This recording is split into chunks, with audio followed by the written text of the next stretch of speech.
As definições de vírus foram atualizadas. Olha só, esse vídeo é sobre 2 desfiles de samba, sim, de 2 escolas de samba lá do Rio de Janeiro, que elas fizeram sobre o Oswaldo Cruz e o Instituto Manguinhos, que são aí dois itens, 2 figuras. O Instituto não deixa de ser uma figura muito importante na história da ciência do Brasil, no desenvolvimento da ciência brasileira. E é muito importante a gente entender esse personagem e o Instituto por causa da revolta da vacina e do contexto de República Velha, Primeira República, República Oligárquica, como você queira chamar. Então, vamos lá, vem comigo que, olha, vai ser assim, você nem vai perceber que você está estudando história, que você está aprendendo. Vai ser show. Ambos os desfiles são de 2000. Por quê? Porque em 2000 o Brasil completou 500 anos de descoberta, de achamento, enquanto o Instituto Manguinhos estava completando 100 anos. E aí todas as escolas do Rio de Janeiro combinaram que o tema do carnaval daquele ano ia ser sobre a história do Brasil, e aí cada uma pegou um pedacinho, pegou um tema, falou de algum pedaço da história do Brasil. E essas 2 escolas escolheram esse lado. A gente vai falar dos 2 desfiles ao mesmo tempo, porque eles falam de eles têm muitos pontos em comum. Por quê? Porque a história do Oswaldo Cruz cruza muito com a história do Instituto, porque foi ele que fundou o Instituto, ajudou na fundação, sim, mas também como o personagem, né, o sujeito histórico, Oswaldo Cruz, foi construído. Grande gênio da ciência, trouxe a experiência da cidade luz. Essa experiência de Paris, que um dos sambas enredos menciona, que o Oswaldo Cruz trouxe, foi porque ele estudou no Instituto Pasteuriano lá em Paris. Ele veio dessa escola de microbiologia que o Pasteur fundou.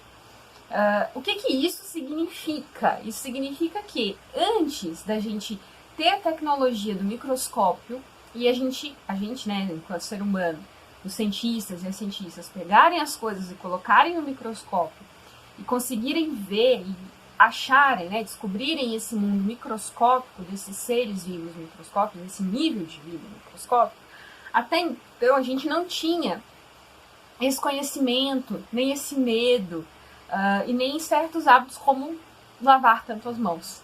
Depois que esse hábito, que essa cultura científica da microbiologia se instaurou, né, começou a partir do Pasteur, o que os cientistas passaram a fazer? Opa, é doença? Eu vou botar essa doença no microscópio e vou achar o que a gente chama de agente etnológico da doença, ou seja, o bichinho microscópico que causa a doença. Então, começou o que a gente chama na história da ciência de caça aos micróbios. E aí os cientistas todos enlouquecidos pegavam amostra de sangue, de catarro e cuspe, metiam no microscópio para ver o que estava causando doença.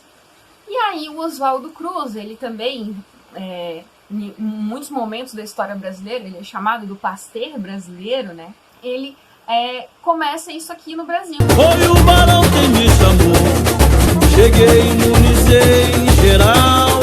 E o barão que chamou o Oswaldo Cruz é o barão Pedro de Afonso. Ele já trabalhava com a vacina da varíola, né, no Instituto Soroterápico Municipal do Rio de Janeiro. O soroterápico é referente à vacina, a soros de imunização.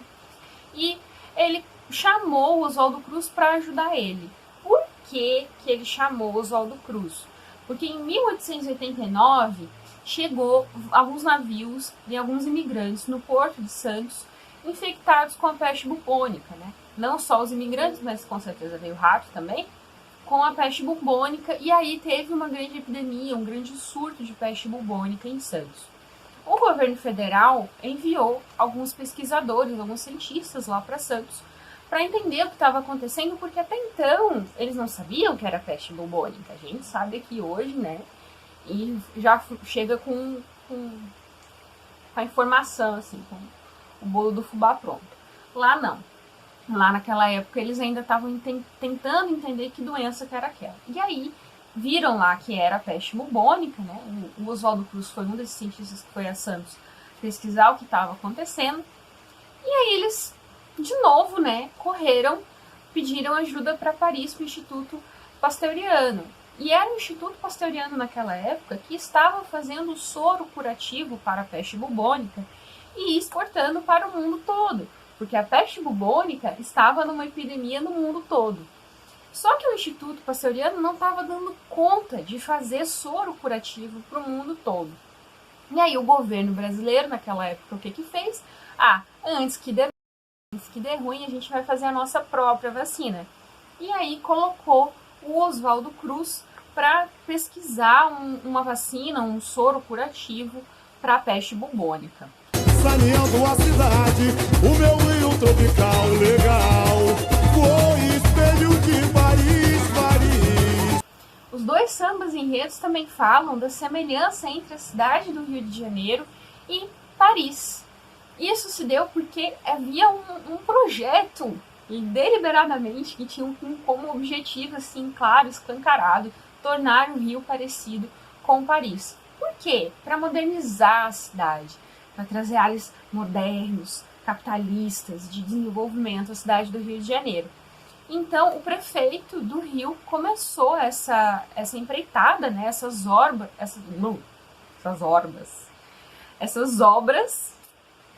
de desenvolvimento do Rio de Janeiro e chamou o Oswaldo Cruz para ajudar ele na parte do saneamento, ok?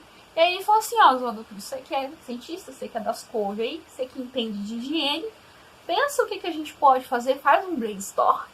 Imagina o Oswaldo Cruz fazendo um brainstorm de saneamento básico no Rio de Janeiro, em 1900, Guaraná com Roy. E o Rio de Janeiro, naquela época, ele tinha um grande problema de lixo. Rato e mosquito, né?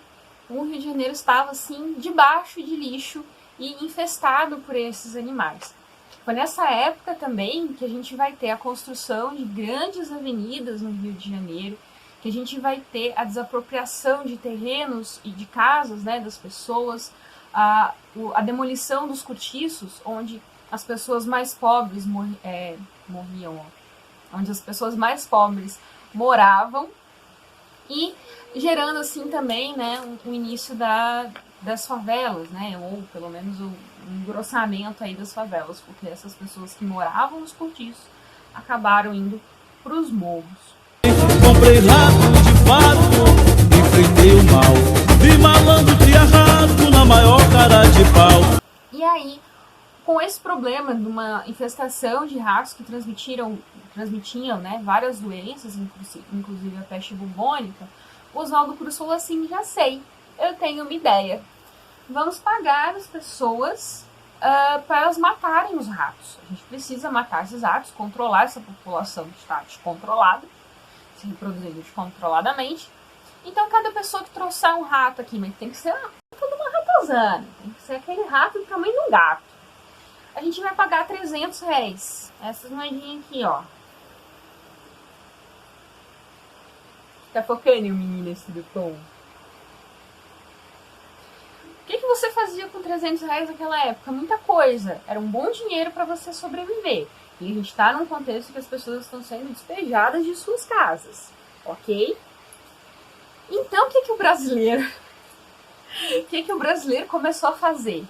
O brasileiro começou a criar rato para vender rato.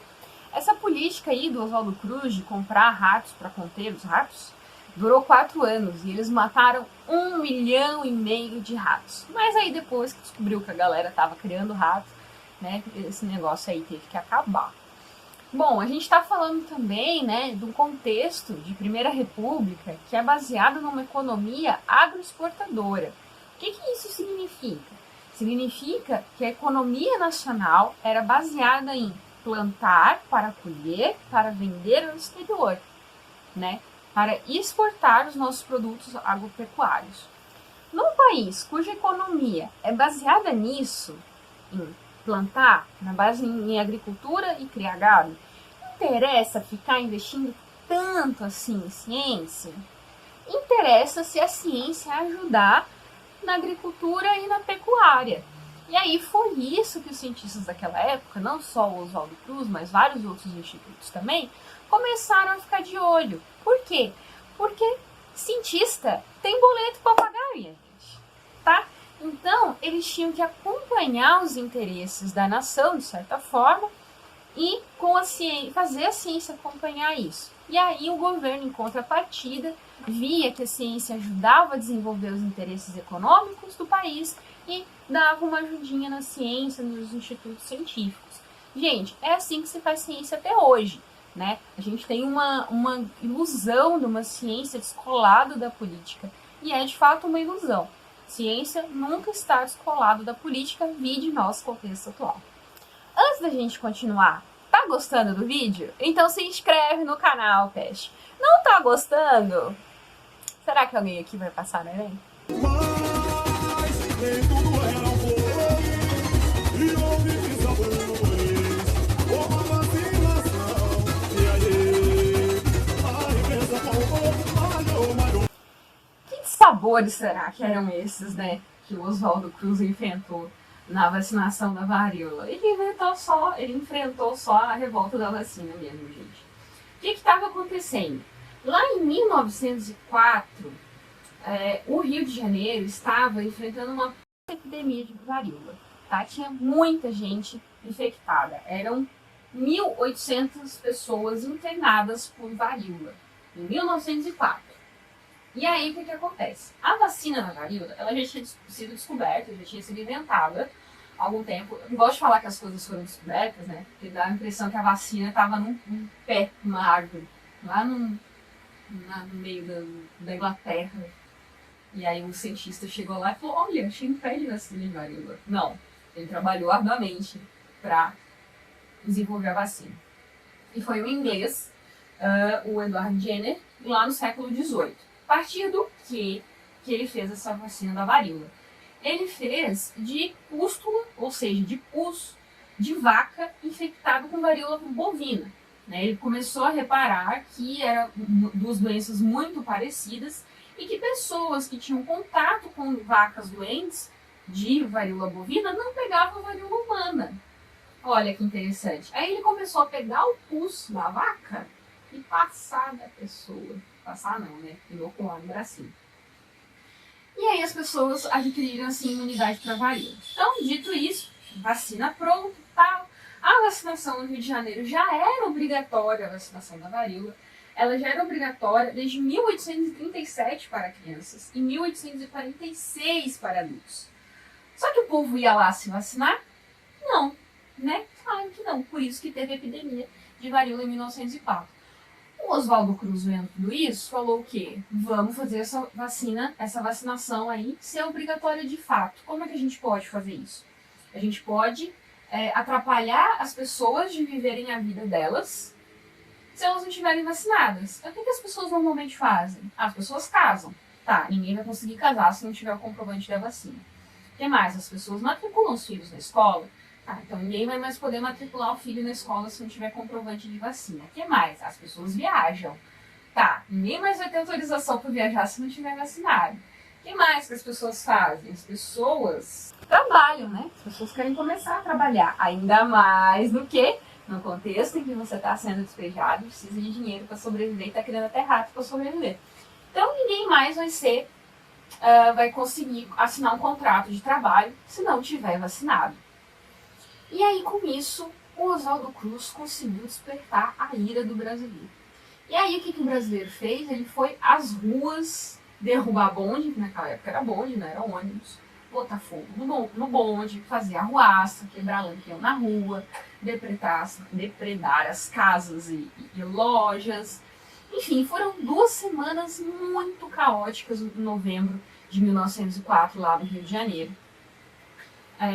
Foi bem louco. Um grupo também que era de oposição ao prefeito na época aproveitou essa arruaça toda para tentar dar um golpe do prefeito, expulsar ele da prefeitura, né, do cargo dele, mas não conseguiu.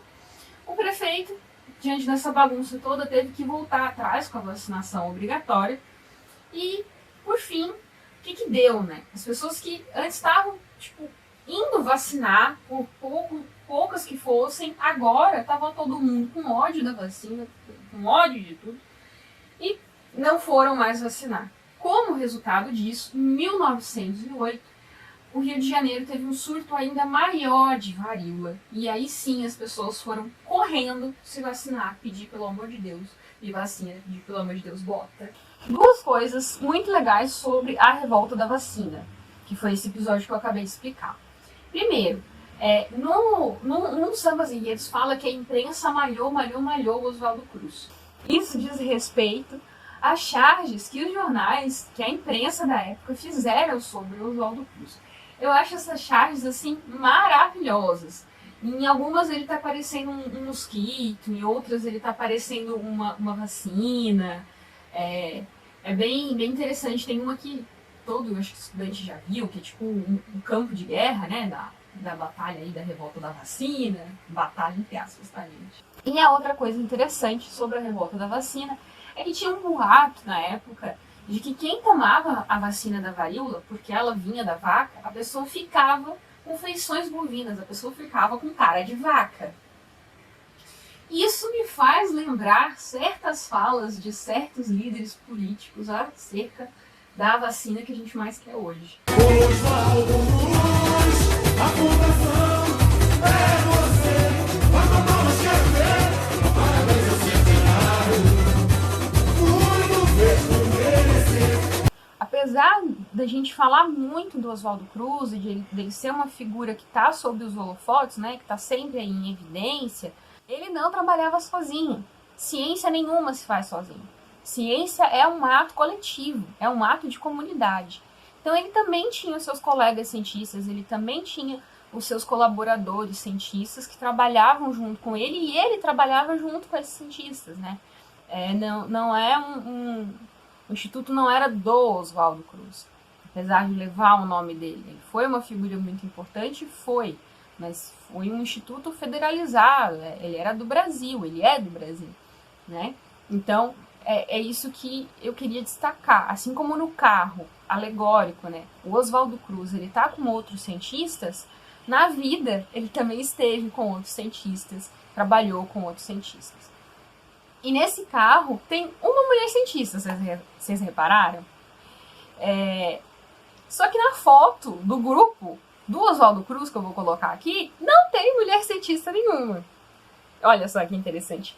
Por quê? Você quer saber por quê? Assiste o meu vídeo sobre mulheres cientistas no Brasil. Lá eu explico tudo e mais um pouco.